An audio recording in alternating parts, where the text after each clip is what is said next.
그러면 매일매일 3시간씩 아이는 영어에서 마음이 멀어져 간다고 보시면 돼요.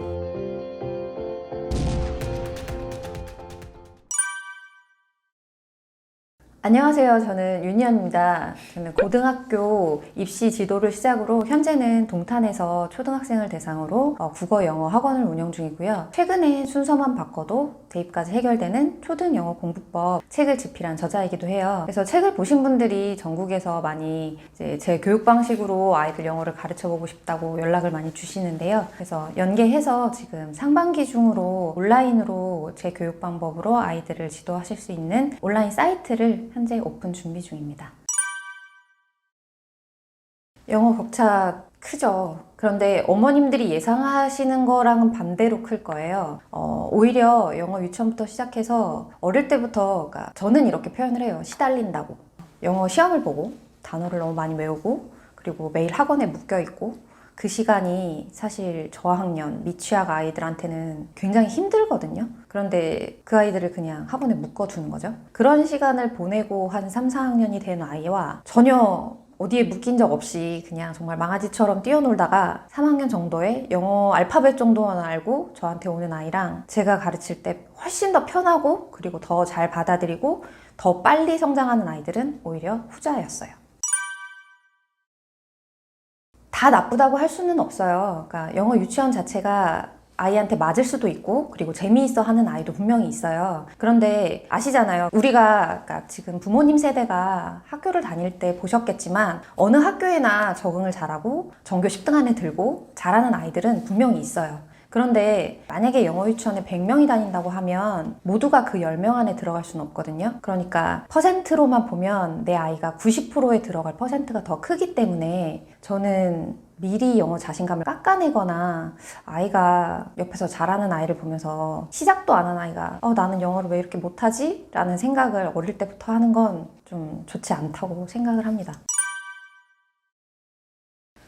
초등 영어는 사실 가르치시는 그 지도하시는 과정이 사실은 대부분 비슷하세요. 처음에는 파닉스로 시작을 하고 파닉스가 끝나고 나면 이제 원어민이 있는 학원에 보내시거나 아니면 원서를 많이 읽히시거나 아니면 듣기에 많이 노출을 해주시거나 그 정도 맥락에서 이제 생각을 하시는데 파닉스가 끝난 아이한테 바로 문장 교육을 시켜야겠다는 생각을 하시는 어머님들은 사실 거의 없어요. 제가 순서를 바꾸라고 말씀드린 거는 이제 파닉스가 어느 정도 맞춰진 친구라면 단어를 무작정 외우거나 문장을 구성할 수도 없는데 원어민 앞에 그냥 무작정 데려다 두거나 혹은 책만 많이 읽는다고 해서 그 아이한테 자연스럽게 문장을 구성할 수 있는 능력이 생기지는 않거든요. 그러니까 아주 짧은 문장이어도 어순에 맞게 자기가 알고 있는 단어가 어느 자리에 위치해야 되는지부터 배우는 게 가장 중요합니다.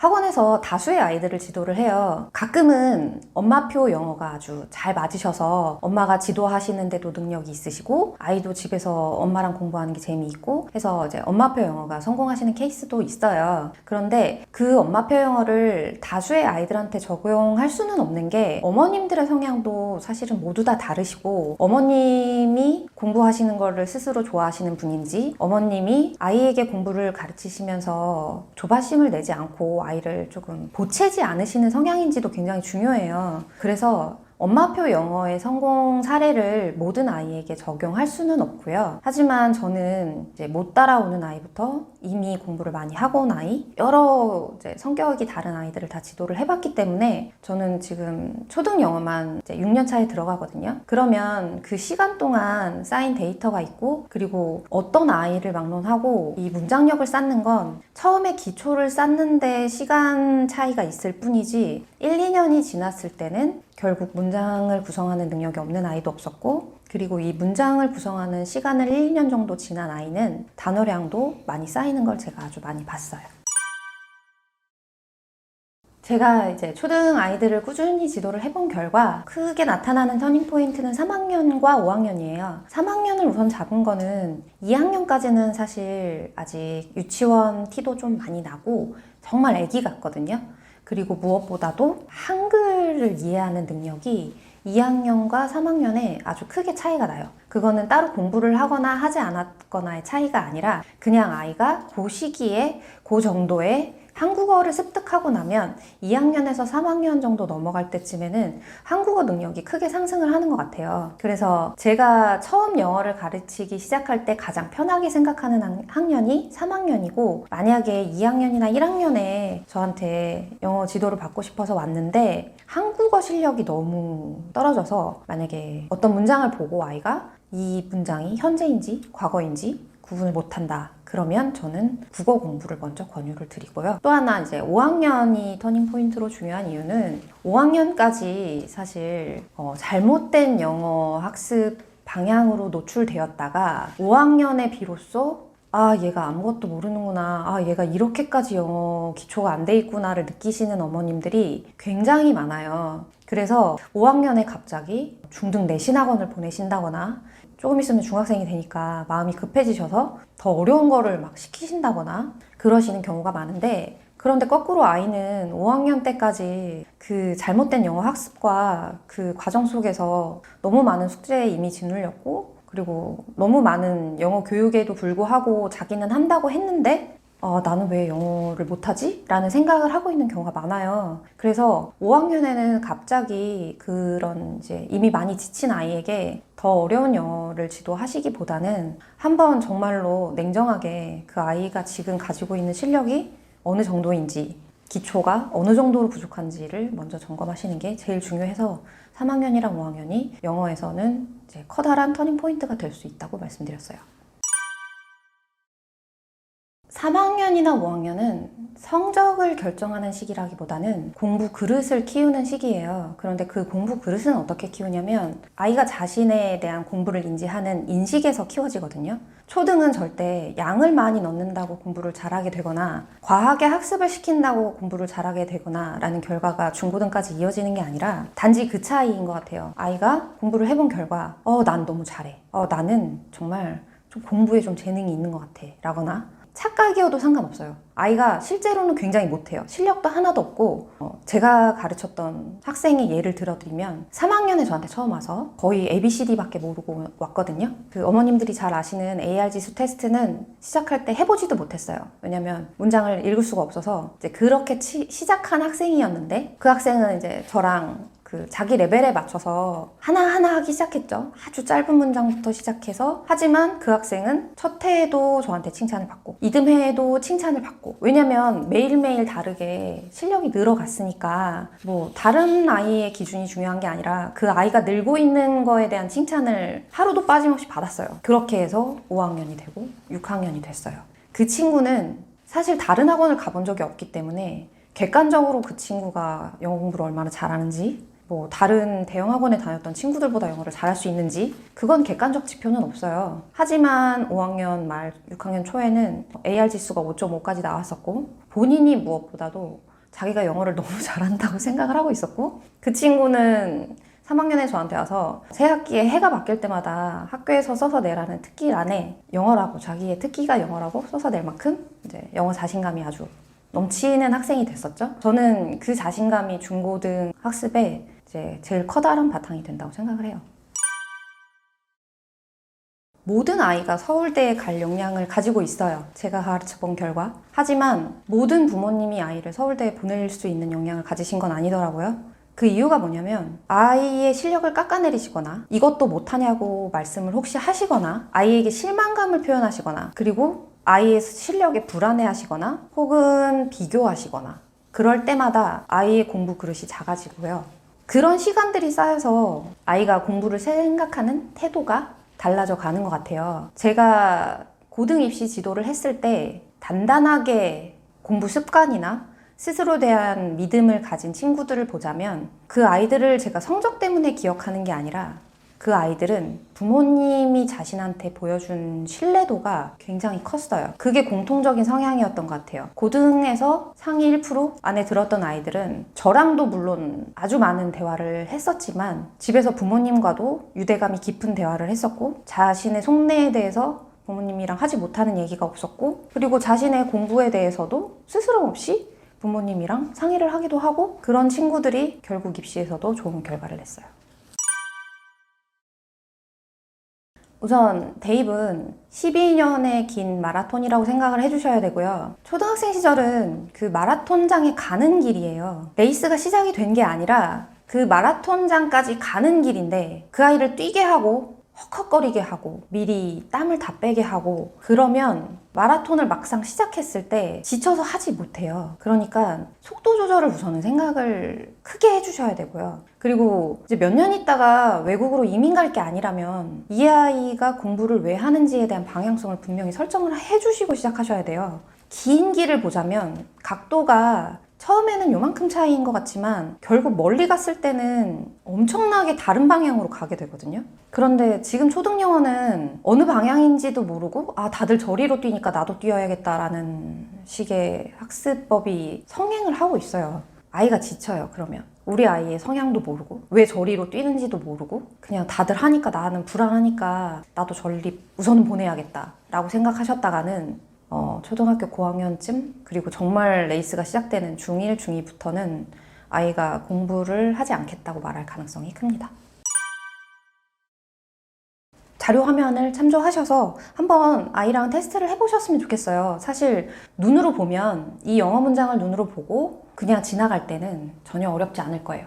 그런데 동사가 다 쿡으로 통일이 되어 있고요. 그 쿡에서 시제만 달리한 거예요. 그래서 그 테스트를 다 통과를 하려면 우선 한글에서 어미 활용이 다 가능해야 되고요. 그리고 한국어에서 현재 과거 어미 활용이 어렵지 않은 학생이라야 그 문제를 다 맞출 수 있어요. 그런데 이 문제를 AR 4점대, 5점대로 높게 나온 초등학교 고학년 학생들도 제가 테스트를 해봤을 때 11문제를 다 맞춘 학생은 사실 저는 지금까지는 본 적이 없고요. 반도 못 맞추는 학생이 80%? 90% 정도 돼요.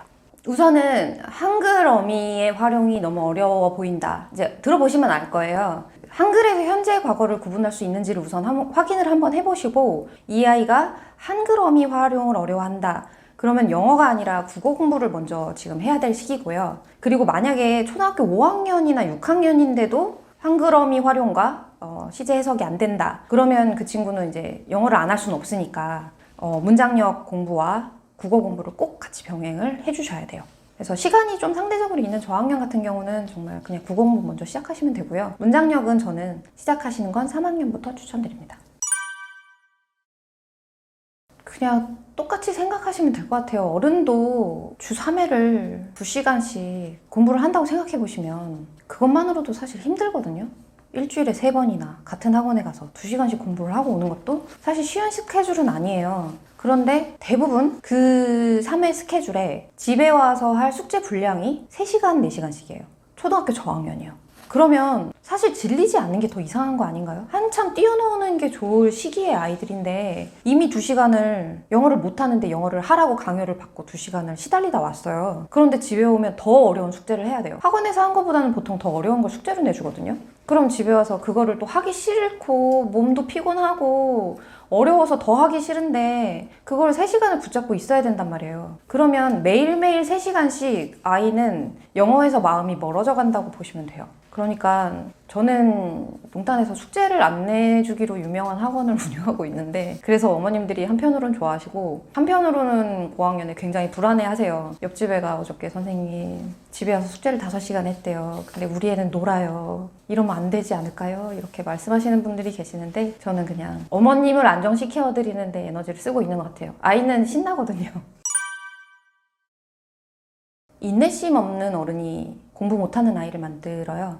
저는 그건 100% 확신을 합니다. 그 인내심 없는 어른이 학원 선생님이던 부모님이던 혹은 학교 선생님이던 아이는 아이만의 속도가 있어요. 각자 다 성격도 다르고 각자 다 능력도 다르고 그리고 초등은 사실 저는 6학년까지로 그냥 제로 베이스라고 저는 생각을 하고 가르치거든요. 그러니까 못해도 상관없어요. 못하는 게 당연하고 사실 한국에서 20, 30년을 영어 하시고도 잘하시는 분 많지 않으시잖아요. 그런데 왜 이제 초등에서 영어 학습을 채 시작한 지 2, 3년밖에 안 된 아이가 원어민처럼 어떻게 유창하게 영어를 하겠어요? 전혀 못해요. 그거는 바라시면 안 되고요. 이제 어머님들도 그렇게 말씀하세요.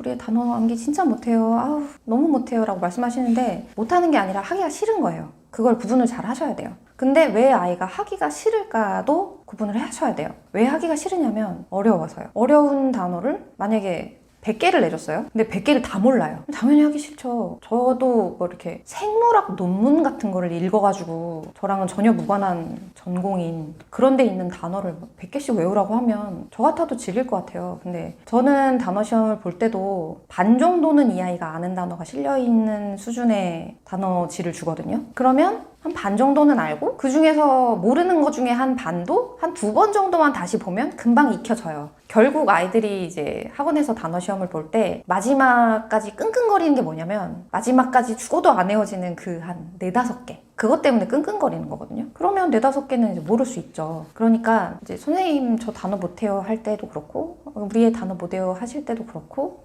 안 해봐서 그럽니다 라고 말씀을 드려요. 수준에 맞는 양으로 단어 학습을 천천히 시작하면 결국에는 이제 양이 늘어납니다.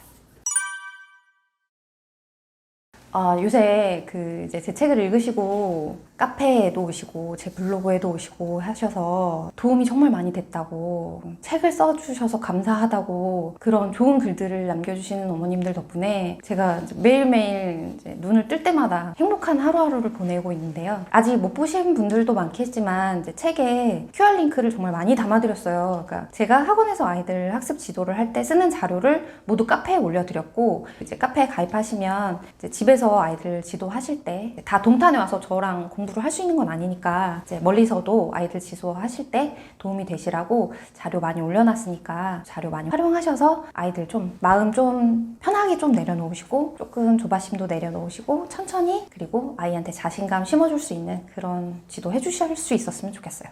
감사합니다.